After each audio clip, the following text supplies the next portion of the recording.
சுபாஷ் டிவிக்கு வரவேற்பு. பார்க்கும் நேயர்களுக்கு நன்றிகளும் வணக்கங்களும்.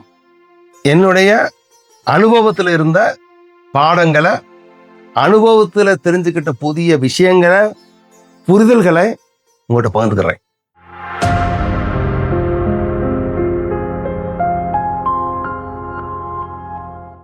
இங்க ஒரே ஒரு விஷயத்த நான் ஸ்ட்ரெஸ் பண்றேன். எப்பயுமே எல்லா இடத்துலையுமே ஒரு கேள்வி நீ கேட்கணும். அது எதுவா இருக்கலாம். இல்வாழ்க்கையா இருக்கலாம், துறவரமா இருக்கலாம், பிசினஸா இருக்கலாம், தானமா இருக்கலாம், தர்மமா இருக்கலாம், எது வேணா இருக்கலாம், கல்யாணமா இருக்கலாம், காட்சியா இருக்கலாம். ஏன், வை, அந்த ஏன் அல்லது ஒய் என்ற கேள்வி கேட்டீங்கன்னா நிச்சயமா உள்ள இருந்து ஒருத்தன் பதில் சொல்லுவாங்க. அது மனசாட்சின்னு சொல்லுங்க, அல்லது இன்ட்யூஷன் சொல்லுங்க, அந்த கடவுள் கொடுத்த, அல்லது இயற்கை கொடுத்த, அல்லது கர்மா கொடுத்த ஏதாவது நம்பிக்கையில பதில் வந்திருக்கும். அது எப்படின்னு பேர் வச்சுக்கலாம். விஷயம் என்னன்னா, வை அப்படின்ற கேள்வியை கேட்ட உடனே ஒரு பதில் கிடைக்கும். எனக்கு வேண்டிய ரொம்ப நெருக்கமான ஒரு கோடீஸ்வரர், பேர் சொல்ல முடியாது, பயங்கரமான சொத்து, வாழ்க்கையில தானம் தர்மம் எல்லாம் பண்ணி நிறைய பேர் இருக்க ஆளு. அவரு ஒரு முக்கியமான விஷயத்துல முடிவெடுக்கணும். அப்பப்ப போன்ல பேசுவாரு, கேட்பாரு, ஏதாவது என்னுடைய ஐடியாவை சொல்லுவேன். சில பேர் எடுத்துக்கிறவா, சில பேர் எடுக்க மாட்டாரு. இந்த சமயத்துல மாத்திரம் இது கிரிட்டிக்கல், அதாவது அரசியல் சம்பந்தப்பட்டது, அரசாங்கம் சம்பந்தப்பட்டது, பொருளாதாரம் சம்பந்தப்பட்டது. என்னங்க சுபாஷ்சந்திரன், இதை பத்தி என்ன நினைக்கிறேன்னு கேட்டாரு. அப்ப நான் சொன்னேன், இதை ஏன் செய்யறேன், why I am doing அப்படின்னு கேள்வி கேளுங்க. பணத்துக்கா நிச்சயம் செய்ய மாட்டீங்க, பொருளுக்கா நிச்சயம் செய்ய மாட்டீங்க, புகழுக்கா செய்ய மாட்டீங்க, ஆல்ரெடி உங்களுக்கு இருக்குது. எதுக்கு பண்றோம், வை அப்படின்னு கேள்வி கேளுங்க. நீங்களே கேட்டுக்குங்க, நான் பதில் சொல்றது பாரு. நீங்களே கேள்வி கேட்டு அந்த கேள்விக்கு என்ன பதில் கிடைக்குதோ அந்த பதிலை நீங்க ஃபாலோ பண்ணுங்க. நான் சொல்ல வேண்டிய தேவையே இல்லை அப்படின்னு சொல்லிட்டு அதனுடைய கான்சிக்வன்ஸ் என்னவா இருக்கும், இவர் இந்த முடிவு எடுத்தா என்ன ஆகும், எடுக்கல என்ன ஆகும் சொல்லி கான்சிக்வன்ஸ் சொல்லிட்டு நிறுத்திட்டேன். சைலண்டா கேட்டாரு. ஆமா, ஏன் என்ற கேள்வி கேட்கணும், நான் வை அப்படின்னு கேட்கணும். எதுக்காக, எதுக்காக, அதுக்காக, அதுக்கு இல்லைன்னு கேட்கும். பதில் கிடைச்சிரும்ல.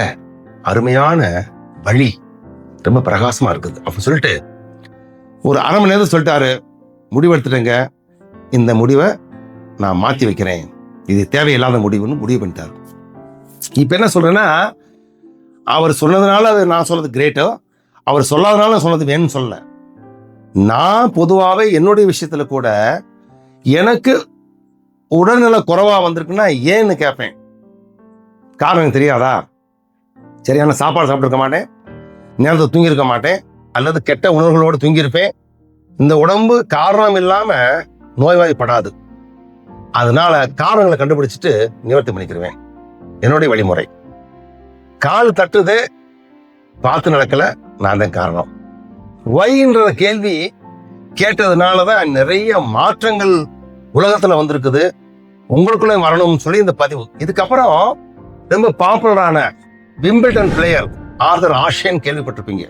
அதாவது அவர் பேரை கேட்காத ஆளுங்க குறைவுன்னு சொல்றேன், ஆனா எனக்கு தெரிஞ்சு நிறைய பேர் கேள்விப்பட்டிருக்கனால ஆர்தர் ஆஷே விம்பிள்டன் பிளேயர்ல நம்பர் டாப்ல இருக்கிறாரு. திடீர்னு ஒரு நாள் ஏதோ உடம்பு சுகமெல்லாம் போய் ஹாஸ்பிட்டல் அட்மிட் பண்ண அவருக்கு எய்ட்ஸ்ன்னு சொல்றாங்க. எய்ட்ஸ் எப்படி வந்திருக்கலாம் ரிசர்ச் பண்ணும்போது தெரிஞ்சது, அவருக்கு ரத்தம் செலுத்தப்படும் போது ஏதோ ஒரு கோளாறுனால, அதாவது எய்ட்ஸ் சம்பந்தப்பட்ட அல்லது எய்ட்ஸோட ரிலேஷன் உள்ள ஏதோ ரத்தத்துல ஒரு கலப்படம் வந்ததுனால அவரு எய்ட்ஸ்ல இறந்து போயிறாரு. இறந்து போறதுக்கு முன்னால அவருக்கு ரொம்ப வேண்டிய, ரொம்ப நெருக்கமான ஒரு நண்பர், அதாவது ரொம்ப க்ளோஸான நண்பர் கேட்கிறாரு, உலகத்துல இவ்வளவு பெரிய பேரும் புகழும் பணமும் உள்ள நீங்க, விம்பிள்டன்ல இவ்வளவு பெரிய ஆளு, உங்களுக்கு ஏன் இது மாதிரி ஒரு நோய் வந்திருக்கணும், கடவுள் உங்களை ஏன் இது மாதிரி தண்டிக்கிறாரு? அப்ப சொல்றாரு அவரு, அந்த கேள்வி நானும் கேட்டுக்கிட்டேன், இப்ப சொல்றேன், பதில் கேளுங்க. ஒரு டிஸ்பிளேயும் போட்டிருங்க பாருங்க, அந்த டிஸ்பிளே இன்னும் கிளியரா இருக்கும். அவர் என்ன சொல்றாரு, 5 கோடி மக்கள் டென்னிஸ் பிளேயர் ஆகணும்னு சொல்லி விளையாட்டுல பங்கெடுக்கிறாங்க. அதுல 50 லட்சம் பேர் தான் நிஜமா விளையாடுவாங்க. 50 லட்சம் பேர்ல ஒன்லி 5 லட்சம் பேர் தான் சீரியஸா விளையாண்டு எங்கேயோ 2-3 பரிசு வாங்கி முன்னால போவாங்க. அப்புறம் அந்த 5 லட்சத்துல 50,000 பேர் தான் கொஞ்சம் டாப் லெவல் 10ல 8 வரையில போவாங்க. அப்படியே வந்து வந்து வந்து வந்து கடைசியில் 5 பேர், அந்த 5 பேர்ல 1, 2, 3 பேர் தான் விம்பிள்டன்ல டாப்ல போய் நிற்பாங்க. நான் அப்படி நிற்கும் போது, அப்படி பரிசு பெறும்போது, கடவுளே ஏன்டா இதெல்லாம் கொடுத்த? 5 லட்சம் பேர், 50 லட்சம் பேர், 5 கோடி பேர் முடியாம போனதை எனக்கு ஏன் கொடுத்தேன்னு கேட்டனா? கேட்கல. அப்ப அதெல்லாம் கேட்காதவன் நான் இப்ப ஏன் கேட்பேன்? நோ, என்னுடைய கர்மத்தின் பலன் அல்லது என்னுடைய வாழ்க்கையில கடவுள் கொடுத்த வரம், ரெண்டுமே வரம் தான். அங்க கொண்டு வச்சாரு, அதுவும் வரம். இப்ப நான் சாகுறேன், இதுவும் வரம் தான். இங்க வந்து பாகுபாடு எனக்கு இல்லவே இல்லை. ரொம்ப கிளியருங்க. கடவுளோட நிர்ணயம் ரொம்ப கிளியர்.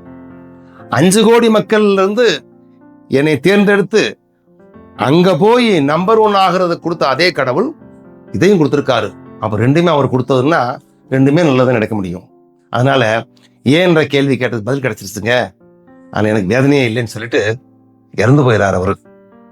என்ன சொல்ல வரோம்னா, இந்த பதிவுல முக்கியமான அம்சம் என்னன்னா, நீங்க ஏதாவது ஒரு சந்தர்ப்பத்துல இக்கட்டான சூழ்நிலையில கஷ்டப்படும் போது ஏன், why I am struggling, why this pain அப்படின்னு கேட்கிற இதே மனசு why this gain அது இருக்குல்ல, அதையும் கேளுங்க. அப்ப கெயின் பெயினும் ரெண்டுமே அவருடைய வரப்பிரசாதம் நினைச்சிட்ட ப்ராப்ளம் கிடையாது. இல்லைங்க, ரெண்டுமே என்னுடைய கர்மா, ப்ராப்ளமே கிடையாது. இதை புரிஞ்சுக்கிட்டு இது சம்பந்தமான கேள்விகள் இருந்தா கேட்கலாம். பதிவுகளை பாருங்க. நீங்க நலன் பெறணும், வளம் பெறணும். All the very best. Thank you very much.